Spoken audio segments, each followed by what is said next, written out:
ایک بات میں آپ سے بڑی اہم شیئر کرنا چاہتا ہوں۔ ایک دفعہ مجھے حضرت والد گرامی رحمۃ اللہ علیہ نے فرمایا کہ دیکھو، کلاس میں تیاری کر کے جانا چاہیے، یعنی جو لیکچر ہے آپ کا اس کو پریپیئر کر کے جائیں آپ کلاس میں۔ تو بے شک آپ نے کئی دفعہ پڑھائی ہوئی ہے ایک کتاب کئی دفعہ پڑھائی ہوئی ہے، لیکن پھر بھی اس کو آپ دیکھ کے جائیں تاکہ کلاس میں ایسا نہ ہو کہ اسٹوڈنٹس کی نظر میں آپ کا امیج جو ہے وہ ڈسٹرب ہو جائے۔ اور پھر یہ بھی ایک بات ہے کہ اسٹوڈنٹس جیسا آپ کو دیکھتے ہیں نا، وہ لاشعوری طور پر آپ کو اپنی پریکٹیکل لائف میں وہ فالو کرتے ہیں۔ مثلاً اگر آپ کلاس میں بیٹھے ہیں، وہ مثلاً یہ بٹن کھلے ہوئے ہیں، تو آپ مثلاً صفائی ستھرائی کا خیال رکھتے ہیں تو وہ اس کو فالو کرتے۔ تو کلاس میں ہمیں ایک تو اس حوالے سے خیال کرنا چاہیے۔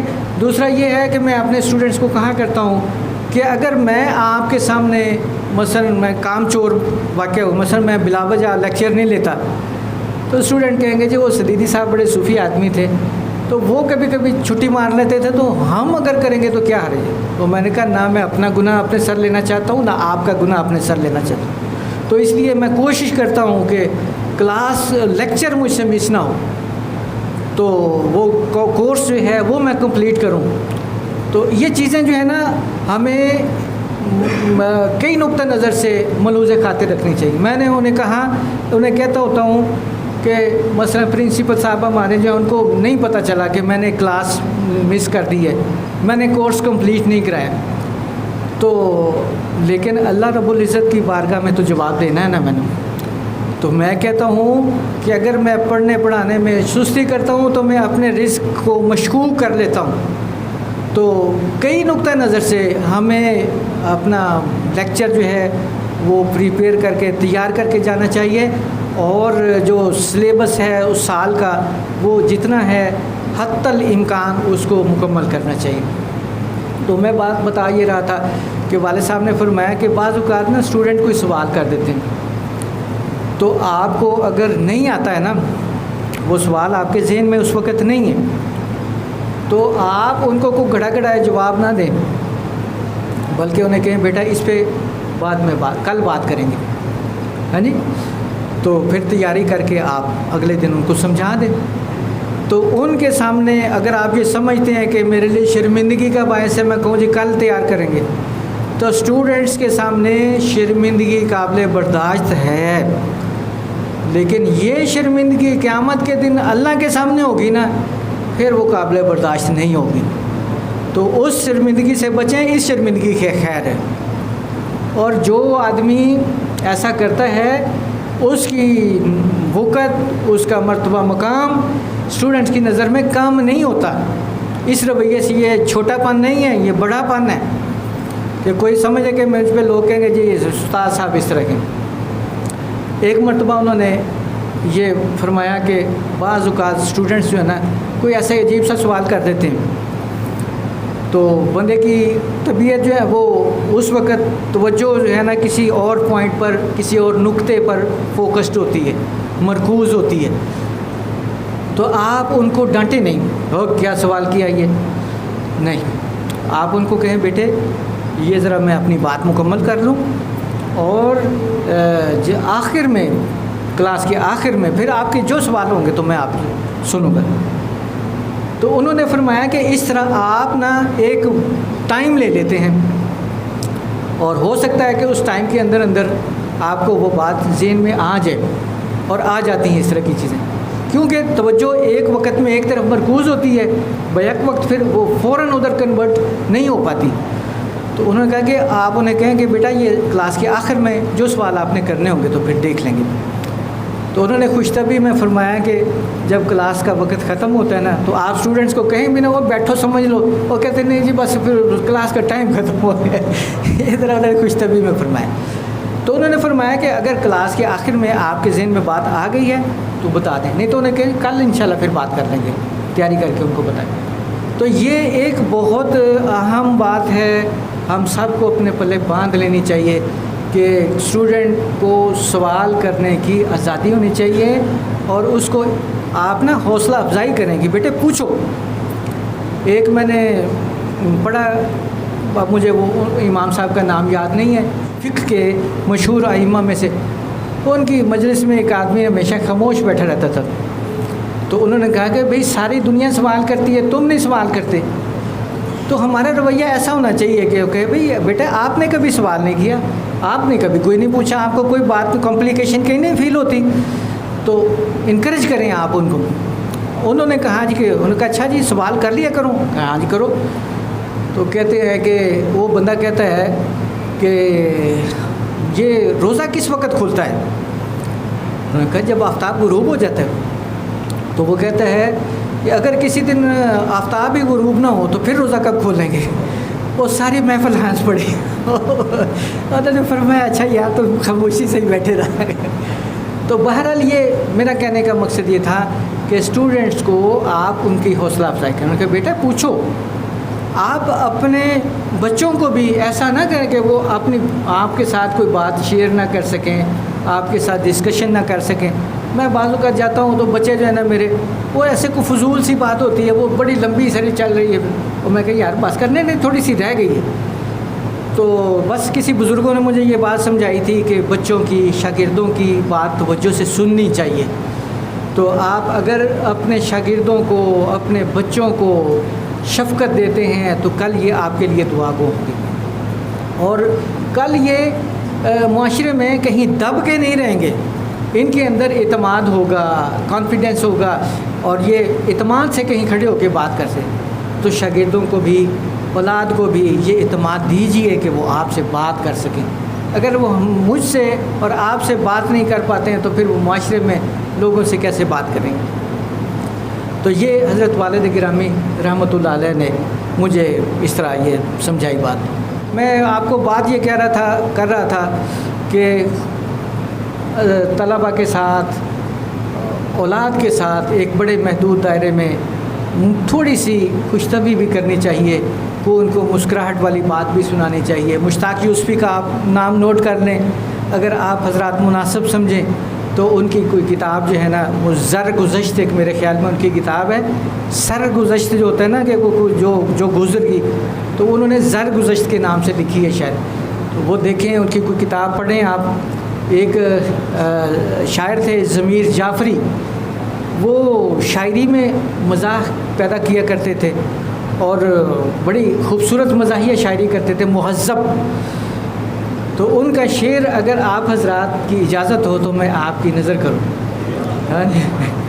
وہ کہتے ہیں کہ گھر میرے یار کا تھا 2-4 کوس پر، گھر میرے یار کا تھا 2-4 کوس پر، 100 کوس میں نکل گیا زور شباب میں، ہے نا؟ تو یہ اس طرح کی چیزیں جو ہیں وہ ہمارے مطالعہ میں ہونی چاہیے، اور وہ نثر ہے، کوئی نظم ایسی جو اخلاق کے دائرے میں ہے، وہ ہم خود بھی اس سے کو اپنے مزاج میں تر و تازگی لائیں، بچوں کے بھی۔ میرے استاد محترم ڈاکٹر رزق مرسی ابوالعباس رحمۃ اللہ علیہ، انہوں نے ایک دو چیزیں مجھے ایسی سکھائیں کہ وہ میرے اندر نہ رچ بس گئی، جیسے پتھر پر لکیر ہوتی اس طرح ہو۔ میں ان کے لیے ایک مرتبہ مٹھائی لے کے گیا، بس مجھے خیال آیا کہ یہ مجھے اپنے ساتھ بٹھا کے کھانا کھلاتے ہیں، اور جب میں جاتا ہوں تب کھلاتے ہیں، جو گھر میں پکا ہوتا ہے جو خود کھاتے ہیں وہی کھلاتے ہیں مجھے۔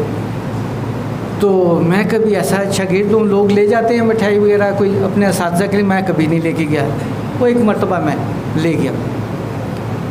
تو وہ مجھے فرمانے لگے کہ میں یہ تو نہیں کہتا کہ شاگرد سے تحفہ لینا حرام ہے، لیکن جب تک تم میرے شاگرد ہو تب تک میں اس کو حرام تو نہیں سمجھتا، لیکن مشکوک ضرور سمجھتا ہوں۔ تو بڑے لجاجت کے ساتھ کہنے لگے کہ میرے بچے چھوٹے چھوٹے ہیں تو میں ان کو مشکوک لقمہ نہیں کھلانا چاہتا ہوں، تو یا تو اس کے پیسے لے لو یا پھر تم یہ لے جاؤ اپنے دوستوں کو بھی دے دیں۔ باہر میں بڑا کبیرہ خاطر ہوا، میں لے آیا، اور اس کے کچھ سال بعد والد گرامی تشریف لے گئے وہاں، اور والد صاحب ان کے گھر تشریف لے گئے تو کچھ تحائف ان کے لیے لے گئے تھے۔ ایک بہت قیمتی خوشبو تھی جو دبئی سے کسی نے ان کو بھیجی تھی، اور کپڑے تھے اور کچھ چیزیں تھیں اس طرح کی، کوئی پینٹ کوٹ کا وہ کچھ تھا کپڑا، وہ والد صاحب نے ان کو پیش کیا۔ اب میں دیکھ رہا تھا کہ یہ کیا کہتے ہیں، وہ انہوں نے اس وقت خاموشی سے رکھ لیا۔ میں خوش ہوا، میں نے کہا چلو شکر ہے، قبول کر لیا نا۔ لیکن ہفتے بعد جب میں 2 ہفتے بعد گیا ان کو کام چیک کروانے کے لیے، تو وہ دیکھا میں نے کہ وہ ساری چیزیں جو ہے نا وہ ان کی ٹیبل پر رکھی ہوئی۔ تو میں ایک دفعہ ماتھا ٹھنک گیا میں نے، تو وہ مجھے کہتے ہیں کہ یہ تو بہت قیمتی چیزیں ہیں، تو بہت قیمتی چیزیں ہیں، مہنگی چیزیں ہیں، تو اس طرح کرو کہ مہربانی کرو تم یہ لے جاؤ۔ تو ابھی تم میرے شاگرد ہو تو میرا ذہن نہیں مانتا کہ میں قبول کروں۔ تو وہ میرے استاد صاحب جو ہیں وہ نابینا تھے، میں خاموش ہو گیا، تو لیکن میری آنکھوں سے آنسو جاری ہو گئے۔ تو اتنے میں استاد صاحب کی اہلیہ محترمہ آئیں، تو انہوں نے شور مچا دیا، اے یا دکتور، اے عملتا، اے کہ یہ آپ نے کیا کیا ہے، یہ رو رہا ہے، ہو ویتعیت۔ تو ان جملوں کی آپ کو سمجھ نہیں آئی ہوگی، یہ ان کی لغت عامیہ ہے جس کو سلینگ لینگویج کہتے ہیں۔ تو بہرحال انہوں نے کہا یہ رو رہا ہے تو کیا کہا ہے آپ نے؟ وہ کہتے نہیں کچھ نہیں کہا، آپ جائیں۔ تو وہ چلی گئیں۔